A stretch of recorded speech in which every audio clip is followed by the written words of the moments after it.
অন্ধ নাকি, দেখে চলতে পারিস না? দিদি আমি চোখে দেখতে পাই না, ফাইলটা একটু তুলে দেবেন প্লিজ। নিজে তুলে নে, আমার কাছে তো সময় নেই। দিদি! যত সব কানা ঘুরে বেড়াই রাস্তায়। দিদি এক্সকিউজ মি দাদা, বলছি আমার একটা হেল্প করবেন প্লিজ? আমার ফাইলটা এখানেই কোথাও একটা পড়ে গেছে, একটু তুলে দিন না। আরে চোখে দেখতে পারিস না যখন বাড়িতে থাকতে পারিস না, রাস্তায় বেরোস কেন? যত সব কানার দল, বেকার আমার ইন্টারভিউ টাইম নষ্ট করছে, যত সব। দাদা আরে দাঁড়ান দাঁড়ান দাঁড়ান, আমি আপনার ফাইলটা তুলে দিচ্ছি। এই নিন এই নিন এই নিন এই নিন। থ্যাংক ইউ দাদা। আরে না না, এটা কোনো ব্যাপার না। আপনি কোথায় যাবেন?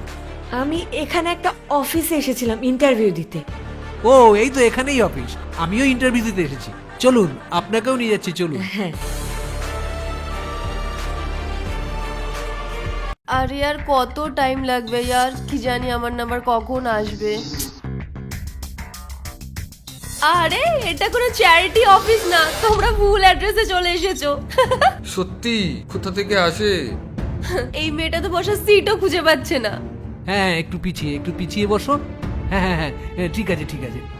কি জানি এত বড় অফিসে কি করতে এসেছে, মনে হচ্ছে কোনো চ্যারিটি চাইতে এসেছে। সত্যি আমি এখানে কোনো দান চাইতে আসিনি, আমিও তোমাদের মতো ইন্টারভিউ দিতে এসেছি। কি ইন্টারভিউ?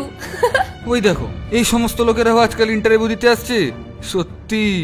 আরে জেঠু, তোমার বাড়িতে বসে আরাম করার বয়স, আর তুমি এসে ইন্টারভিউ দিতে?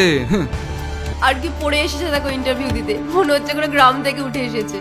একটা ড্রেসিং সেন্স পর্যন্ত নেই, আর এরা নাকি করবে এত বড় কোম্পানিতে চাকরি।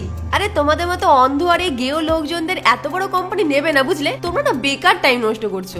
সকলের অধিকার আছে ইন্টারভিউ দেওয়ার। মানুষের আসল শক্তি হলো অন্তর্নিহিত ক্ষমতা। তাই কাউকে নিয়ে হাসি ঠাট্টা করার তোমাদের কোনো অধিকার নেই। তোমরা বেকার বেকার এসছো, সিলেকশন তো আমার হবে। জব তো আমিই পাবো। রূপা দাস কে আছে? আমি আমি আচ্ছা ম্যাডাম, আপনি আসুন প্রথমে। দেখো, যে নাকি একটা লাঠি পর্যন্ত সামলাতে পারে না, সে নাকি করবে এত টাফ ইন্টারভিউ ক্লিয়ার। এর জন্য একে আগে দয়া করে ডেকেছে, জানে পাস করতে পারবে না। ম্যাডাম, এদের কথায় আপনি কিছু মনে করবেন না। এই নিন আপনার লাঠি, আপনি যান। এই রাইট সাইডে হলো অফিসটা। থ্যাংক ইউ দাদা।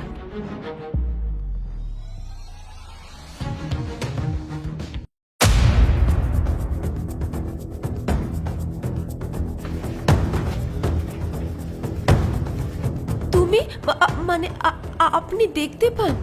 হ্যাঁ আমি দেখতে পাই, আর সবটা দেখেই ডিসিশনটা নিয়েছি। ডিসিশন? কিসের ডিসিশন? আপনি কে? ম্যাডাম হলেন এই অফিসের বস, আর ম্যাডামই আপনাদেরকে ডেকেছেন এখানে ইন্টারভিউর জন্য। ম্যাডাম তাহলে এবার বলুন আপনি কাকে সিলেকশন করেছেন? সিলেকশন? কিন্তু ইন্টারভিউ কখন হলো? সেটাই, ইন্টারভিউ তো হয়নি এখনো। ইন্টারভিউ তো তখনই শুরু হয়ে গেছিল যখন তোমরা এই অফিসের গেটে পা রেখেছিলে। অ্যাকচুয়ালি আমার ইন্টারভিউ নেওয়ার টেকনিকটা একটু আলাদা। আচ্ছা আপনার নামটা কি? আমার নাম রঞ্জন কুমার ব্যানার্জি। তুমি জিজ্ঞাসা করছিলে না আমি ইন্টারভিউতে কাকে সিলেক্ট করেছি? ওনাকেই সিলেক্ট করেছি। তাহলে আপনি কালকে থেকে জয়েন করতে পারেন, আর তোমরা এখন যেতে পারো এখান থেকে।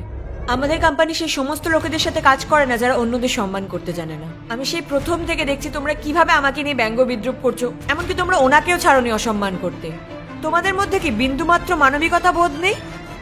আমরা এই কাজের জন্য যোগ্য ক্যান্ডিডেটকে পেয়ে গেছি, তোমরা এখন যাও এখান থেকে। ম্যাডাম, আমরা জানতাম না যে আপনি এই কোম্পানির বস, এমনকি এটাও জানতাম না যে এগুলো ইন্টারভিউ প্রসেস। তোমরা যদি জানতে তাহলে তো তোমাদের এই আসল রূপটা দেখতেই পেতাম না আমি। ম্যাম প্লিজ, আপনি আমাকে আরেকটা সুযোগ দিন, আমি এই কোম্পানির জন্য হার্ড ওয়ার্ক করবো ম্যাম, প্লিজ ম্যাম। ম্যাম, আমার এই কাজটার ভীষণ প্রয়োজন ম্যাম, প্লিজ এরকম করবেন না। মানুষ চিনতে আমি ভুল করি না, আর তোমাদের মতন অমানবিক লোকেদের আমার কোম্পানিতে কোনো জায়গা নেই, বুঝেছো? আমি আমার কোম্পানির জন্য আসল লোককে পেয়ে গেছি, যে মানুষকে সম্মান করতে জানে। আর তোমরা দুজন যাও এখান থেকে।